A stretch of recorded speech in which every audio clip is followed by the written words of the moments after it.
The Square Ball Podcast.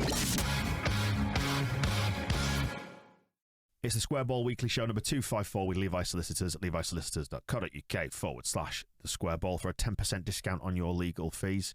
Dan, Michael and Rob with you. The third part of the show is where we do heroes and villains. We pick the good and the bad from the last 7 days. The first half of this is the Ken Bates Villain of the Week award. So this has kind of taken on two different characteristics. We've got the stuff we received from our subscribers in post-Brighton, which is not necessarily as jolly as the stuff that we received post-Palace, which is fine. There's a hell of a lot of feedback to get through here. So, should we do it quite quickly? I think we'll have to. Let's pick on, Pawson, just because he gets on there. The ref, yeah. Yeah. Quite a lot for Firpo, all obviously from the Brighton game. Yeah, Connor, Aiden, Ender and Hilton among the nominators? Nominators, yes. Yeah, lots for them. Jamie Redknapp got a number as well for trying to stir up the Calvin Bielsa spat, which I think is fair enough. We're going to talk about that a bit more as well with Phil Hay on the Phil Hay Show this week, so look out for that towards the back end of the week. Lilac got some. Yes. As a One colour. for you, that, Dan. As a colour, as a kit. Philip says, give us a Vivid Away kit, not the watery piss lilac one. It's strange, isn't it? I think I may have even said it at the start of the season when these kits were shown, like we've got white and blue and then lilac, which seems to be somewhere between the two. It's there's not enough contrast there, isn't it? But it has provoked a response apparently from the Premier League, as it always tends to be. It's when Leeds do something, then we'll actually act on it, which is consulting people from a colour blindness point of view, because it was a difficult watch, and I'm not colour blind, but when you're looking at that on a telly, particularly your standard definition or black or white or whatever, the two shades of grey, isn't it? But anyway, fix it. Give us a yellow away kit. That's all we want. Solly March got a nomination for having a ridiculous name. Which seems fair. Seems absolutely fair. And also the fact he nearly scored within seconds. Robert Sanchez, the Brighton goalkeeper, for getting in the way of Tyler Roberts' shots and proving Moscow right. Seen what Gouldy says as well. Such a character. Such a character. Yeah. Graham Potter he sort of gets two nominations, where Wisconsin Todd nominates him because he thinks he's overrated because he's English and minimally competent. He looks like he might play keyboards in a bad prog rock cover band. I could imagine Thomas Frank being in the same band, actually. That's a good shout. I'm trying to think of what other managers would be joining him now. We'll put together a manager's band. Yeah, okay. And I suspect he takes as much satisfaction out of rocking the pitch wheel on ELP's Lucky Man as he does perennially fielding a team with no strike threat. And Potter related, Danny Mills through the dumpsters is one of the is his username on it. But he's annoyed with himself for seeing how Brighton play and kind of wanting Leeds to get Potter. So presumably doesn't think he's overrated. Strange mixed thoughts. And that's a villain nomination for both sides of that argument, right? Fine. All right. Yeah, he's nominated himself for thinking it. All right, okay. Trossard gets nominations as well. Trossard for being a Peaky Blinder wannabe. Cockalorum. I like that. Just a Belgian Dennis Wise. That's Mad Ken who's put that one forward. Very Brighton shout out for Victor Orta as well from Joe. A terrible hit rate on his signings. What has he seen in Firpo? The second half of the Palace game, presumably, is the answer to that, he would say. The South Coast. Gary's asking if playing on the South Coast has the London curse spread. We said it's London by the sea. Southampton as well. Yeah. That was very bad. Known as what by the sea? What's Southampton known as? Portsmouth by the sea. That's also by the sea, isn't it? Yeah. Correct. The whole team got nominated. Philip and Baps McGinty nominated him in the wake of Brighton. These are the questions being asked. Are we losing our mojo and enthusiasm for the system? And probably not, I don't think. They're digging me out now as well. Sinking Feeling, who's obviously very cheery, hates my optimism on the Phil Hay Show. Just stop. No, I will never stop being optimistic. And Rick, who was having a go at me, which we mentioned at the start of propaganda, wasn't it? Says I'm trying to make this like fucking talk sport, in Rick's words. No, I'm not. Shut up. Rodrigo got nominations. Roger and Soldier Wilson. Soldier Wilson, despite this being the villain section, says not a villain, but so disappointing. That was mentioned by somebody. I can't remember who it was now and where I saw it, but maybe we should just say, like, we're disappointed in you. There's a disappointed section, like a subset of the Villain of the Week award. Yeah, I have seen that chance back, and why didn't he just sweep it? It's not great, is it? There's just no need for him to even be involved in his right foot there. Just Just side foot, left foot, straight into the corner. Absolutely no problem. Yeah, I with don't know why I didn't take that first time. I think I last night, having seen it live, I thought it was a harder chance than it was. Mm. But yeah, no excuse. Yeah, fine. Brighton fans get mentioned by Zach Webby. Yeah. He But did. why were they booing? They're 8th. I know.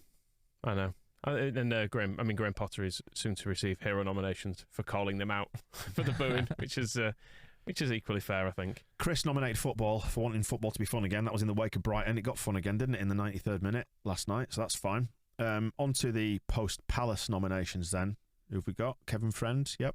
He's a character, according to Stephen. Mm-hmm. Gallagher got a few as well, for whinging mainly, and a bit of diving. I think. So just on Gallagher, sorry, Tom said he constantly dived and he looks like Jimmy Bullard's love child, have Levi's on standby.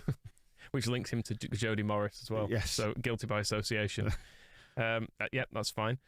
If we're going to nominate other old midfielders, Michael Brown for on BBC Sport apparently saying that Palace were very, very unlucky that the handball was given. For the penalty, yeah, Jam picked that one out. Thank you, Jam. Which it wasn't at all. I mean, like Patrick Vieira said, it was a penalty. The hand was his arm was fully extended. You can't if you're allowed to handball it in that way, you should always just jump with your arms in there because you massively increase the chances of stopping a header. I will say, if you go back and watch the Amazon Prime coverage of that, I watched just the last sort of 10 minutes last night. If you watch it from the penalty being given through to the final whistle, just how sad.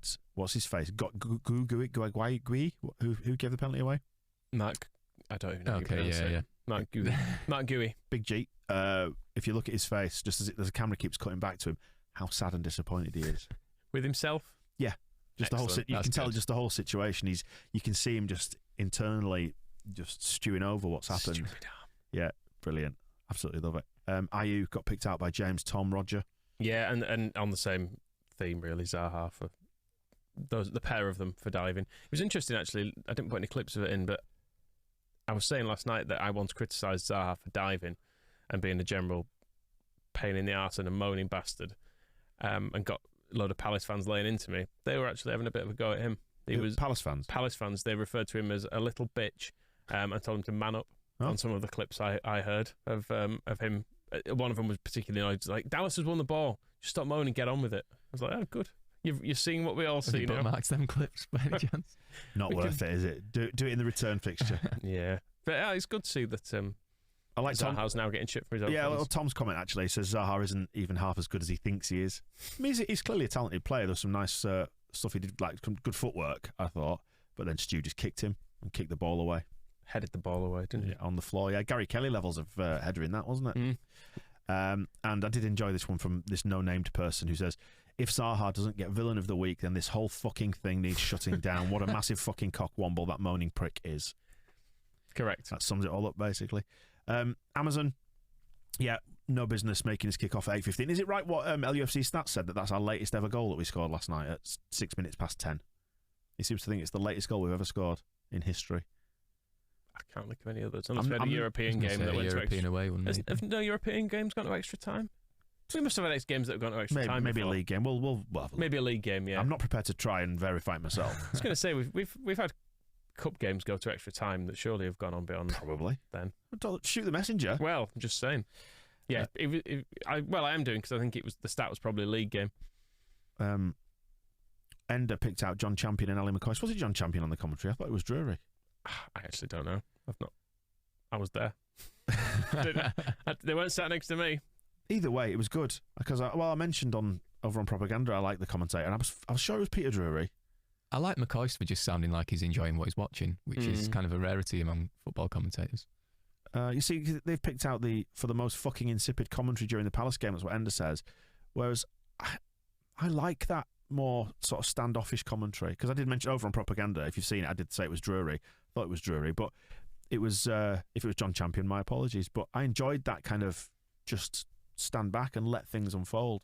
It's the right way to commentate. It's better than having pointless stats thrown at you all the time or crap anecdotes. Not having 4 people commentating on the same game. It's like, I don't need to hear all these people. Although they did go to Clattenburg, didn't they, around the penalty? They cut back to Clattenburg in the studio. What was it, Mark? Why have Amazon built their own studio?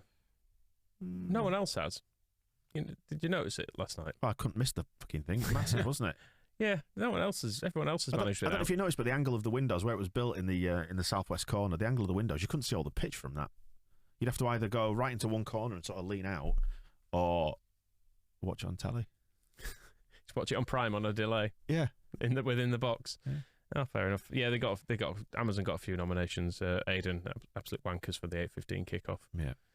Why was it 8:15 as well? Well, so they can play the 7:30 fixture, and then what will happen is they get more views, I think, that way. So they can say, well, we've got this many Premier League viewers, so you can watch the first half of one, and then you're likely to flick over and watch the start of the other one, and then you get 2 views out of each viewer.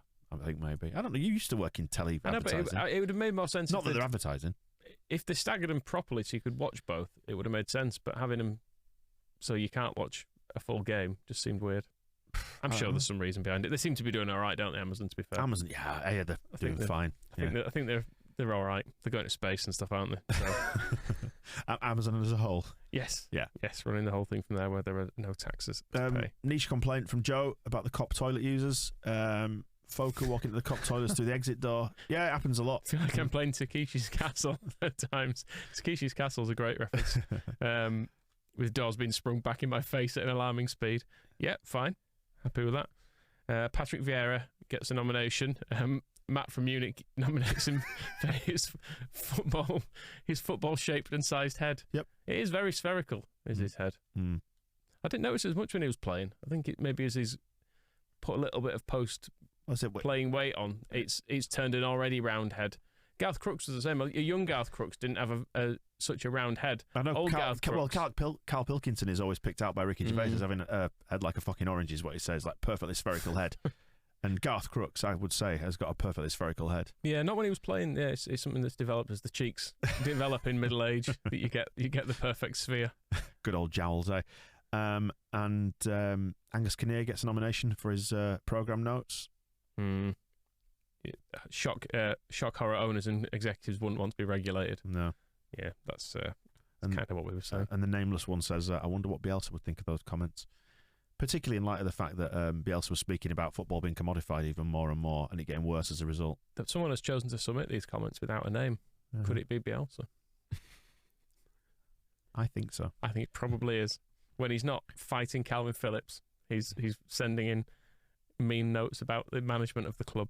Lorney's having to dig at Bielsa, though, for his reluctance to try something a little different. Last night against Palace, from about 65-70 minutes, we were crying out for a change up front that never came. Joffrey had more touches, collecting the ball for our numerous second-half corners than Roberts got in the entire half. 15 to 20 minutes of Joffrey would have maybe given them something else to think about. We got lucky in the end with the pen. Not that I'm too bothered we won. Well, I was looking at Gelhardt quite a lot over on the side, just thinking, like, is he ready to come on yet? Because it did feel like it was crying out for a bit of something different. As we saw against Wolves, he's got that ability just to pick the ball up and cause trouble for people running through the lines, hasn't he? And he just likes shooting early as well, which, I don't know, it feels like Roberts wants a decent chance to shoot, whereas, like we saw Gelhardt have a couple against Spurs, didn't we? Where he just takes shots on early and he sees the chance quickly, I think, in a way that maybe... Even in a way that Bamford doesn't, to be honest, as well. Like in that, his first thought is always trying to score goals. Yeah, I don't feel like we can give Bielsa villain of the week. No. And I'm not really disappointed with him either. You know, the end justifies the means, doesn't it? And Will Hughes got a nomination as well. Didn't do anything. This is from Brian. Just having to look at his stupid blonde Derby head. Yeah, was Will Hughes? He looks a bit like a ghost, doesn't he? Yeah, he's a very pale boy. Particularly when you put him into the Derby kit as well, which is monochrome. Did you know he played for Palace until he came on? No. That was a nice little... He was at Watford for a while, wasn't he, as well? I feel like Watford to Palace is a move no one notices. Yeah, that's a fair. People just be like, wow, it's not much of a muchness. Well, so if you got up a pub quiz and the question was, what is footballer Will Hughes' current club, you'd go, who? Like, yeah, it's weird he's still playing it. He was like Grayson era playing for Derby, wasn't he, as a youngster? So. Right, there's your candidates. Villain of the week. I'm tempted by Redknapp most, just because he's so annoying. And I don't like being mean about our players. Well, we could give it to Zaha either. Although he was pretty unsuccessful, so... Yeah, he hasn't really upset us so much as just been a mild irritant. Yeah, if he'd been good, it'd been more annoying. Yeah, because there's this narrative being sown, isn't there, that Calvin has had to nip in the bud with a post-match interview. And it's people like Redknapp who have caused that narrative to be sown. That's the thing, you've seen it grow and grow and grow to the point where Phillips was saying, even Leeds fans are asking him about it or saying that he's had a falling out with Bielsa, and it all just comes from Jamie Redknapp not understanding football and not seeing that Calvin Phillips has played in a back three loads of times before. Mm. Yeah. Is he having it then? Yeah, I don't see why not. Come hear from his dad. He just top, pound it. He just said something like that. Thank you. I didn't get enough wobble then. No. Do you want to try again? No, You need some Patrick Vieira cheeks, don't you? I don't actually feel very well today. So I've got a bit of a headache, so I'm not going to do it again. It was a mistake. Like so many things. Right, let's do the Gaetano Berardi Hero of the Week award. Nominations for. Let's have a look. All the Leeds ones first of all. Roberts, Meslier, Leeds fans. Forshaw gets a lot. Gary Speed, of course. Dallas, Rafinha, Dan James, Strauch, Cooper, for a variety of different reasons, all fairly self-evident. I think. I mean, the Roberts ones are all from Brighton, admittedly, which I thought we say from Moscow. that's possible, actually. Yes, a number of pseudonyms, but there's such an irony that Sean has said Tyler because we need to hear Giddy Moscow, so we could give it to Roberts in the absence of Moscow, just to spite him. Could do. Let's see how we get on with it. Meslier gets loads of nominations as well. Philip nominates him for having really, really long arms, and that was after arms like rakes. That was after Brighton, but I think the long arms were key yesterday, weren't they, in dragging that one back from the line.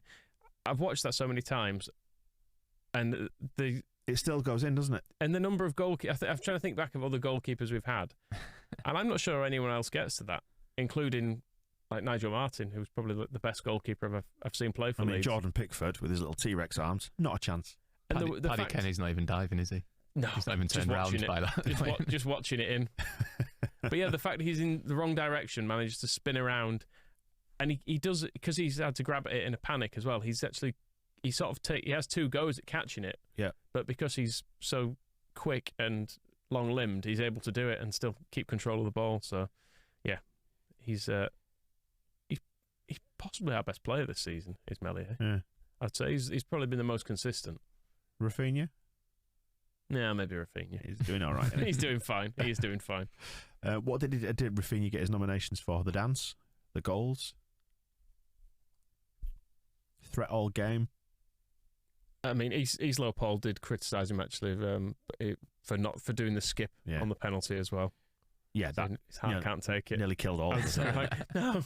So that's what I was saying last night about those. When you have 1,000 thoughts run through your brain in that split second when stuff like that's happening, and it was torture. It was like being bombarded by doubt and paranoia and fear, and when everyone went silent as well. Yeah, we didn't need that. On the penalty, actually, Adsham nominated Northeast Corner bloke. So special mentions to the bloke in the Northeast Corner who broke the silence when Rafinha stuttered with, "What are you doing, you knobhead?" just before the ball hit the back of the net. Brought back happy memories of Lasogga, Geraint Box, you fat character, yeah, etc.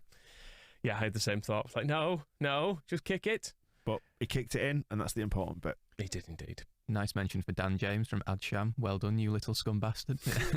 I thought he had a good game. Yeah, he did so much work, and in terms of his decision making, it feels like that's getting better. I particularly enjoyed the knock it past the man and run past him like in the school playground kind of vibes. He had the number of Joel Ward. He knows he's faster than him, so he's just going to kick it past and get on it. Admittedly, he'd kick it into touch on one occasion, but never mind. He did put it on a plate for Rodrigo as well, didn't he? So he should be allowed to count that as an assist. And beating people, as you are the coach within our cohort, that's good, isn't it? Running past people. Should we do that more? Because then they're behind you and you're on your way to the goal. Mm-hmm. And they can't stop. If they're not between you and the goal, they can't do anything. You could run towards it then, can't you? Yeah. You just got a clear run then until someone else comes. Mm-hmm. And then you have to go past them as well. Just rounding up the other ones then, who else we got? I mean, Forshaw gets plenty as well for his midfield antics. Anything in particular there that we need to single out, or was it just his overall brilliance? A gift from God, he's described as. Which is a gift from Rob Price, should we say, at least. But Ender just saying, imagine coming back to playing at such a high level after 2 years out with an injury. And it is fair enough. I think everyone is amazed by how well he is done. Andrea Radrizzani's not. I think even he is probably thinking a little bit like, we'll go away with that one. But yeah, it's just the level of fitness he seems to have as well. I think that's the thing. I think we would all forgive him if he looked absolutely knackered after an hour of playing as he is. But he's putting, As we gasped walking up the stairs. two really good, energetic performances within a few days of each other, and it's amazing. In a weird way, I'm partly wondering if his injury might do him good in the long run. I'm sure he would agree with that. Yeah. But because I don't know, I feel like people appreciate him more now, and maybe he's more focused than he was before. Maybe that's completely unfair. I don't know. I know what you mean. Having had to really work for it to get back to this, if he's like he's now desperate to take his opportunity, staring down the barrel of it being taken away from him for 2 years. So to come back he's going to feel free, isn't he? Like, it's just brilliant. I mean, he's run over 12 kilometres. I've just done the maths on that. That's 7.5 miles he's running. Yeah, and it's not a jog either. It's a constant sprint as well. He's playing in that midfield, and he's come back having to play a higher level than when he got injured as well, which must have made it so much harder. Yep. Potter gets nominations for putting the boring Brighton fans back in their box. I think fair enough. Not going to be a hero for me, but yep. And Dan M, this is not me, but says Potter is a Solihull legend, telling his own fans to fuck off. Future Leeds manager, ? Would you take Potter in years to come? I don't know, maybe. It's hard to say because they never scored any goals. Yeah. The problem is, it's one of those things that if Brighton got a striker and was suddenly really good, probably Scum would take him or something, and then we wouldn't get him. It'd be a gamble that we can provide him with Tyler Roberts. Right, let's pick a hero of the week then, please. I don't think Dallas had enough praise there, actually. Okay. For the Aiden for not letting that cheating fucker Zaha have a sniff all night. Yeah. So that was fair enough, and he was just brilliant. Soldier Wilson describing him as the beating heart of LUFC, pretty much a saint. He is. He was great. He's been great for the last couple of games, hasn't he? I've really enjoyed him getting back to his best after a slow start to the season. There's a picture, Adam Forshaw posted a picture on Instagram last night of the moment Rafinha scores the penalty, and you've got Forshaw in one side looking like Stuart Pearce at Euro 96, and then at the other side, Dallas is just leaping into the air, into shot, which is brilliant. Yeah, Matt from Munich for being an all-round fucking superstar and cupping Rafinha's bollocks. He had the bollocks to touch Rafinha's bollocks, and I imagine it's a brave man who does that. I wouldn't encourage it generally. It's mainly will be considered a sexual assault, but I think that between them there was an understanding. It was fine. Yeah. So just know who you're cupping. Yep. That's all I'll say. Yes. Yeah. Always get permission. Right, hero of the week. I'd be tempted by Dallas, I think. He was really good last night. He was all right against Brighton. He saved us from Firpo moving to left back. That's true. So, yeah, I'd be tempted by Dallas. I think Mellier's in with a good shout. Yeah, I'd be tempted Meslier. It's a tough one, isn't it? It is genuinely a tough one this week. Trying to work out who's more directly won us points. I mean, we definitely wouldn't have drawn at Brighton without Meslier. He does feel like he is going under the radar a little bit as well. Like you've said, that he is a contender for Player of the Year if it wasn't for Rafinha, maybe. Should we go Meslier this time? Yeah. Okay. Meslier with a certificate of commendation for Stuart Dallas. Well, Stuart Dallas gets chance. Meslier doesn't have any chance, does he? No. So this needs to even it up a bit. Yeah, I mean, there are certain names that just don't scan into chance or don't immediately seem obvious, and he needs one. What rhymes in Meslier? It's not easy. We need a Mon Bebe chant, don't we? Yeah.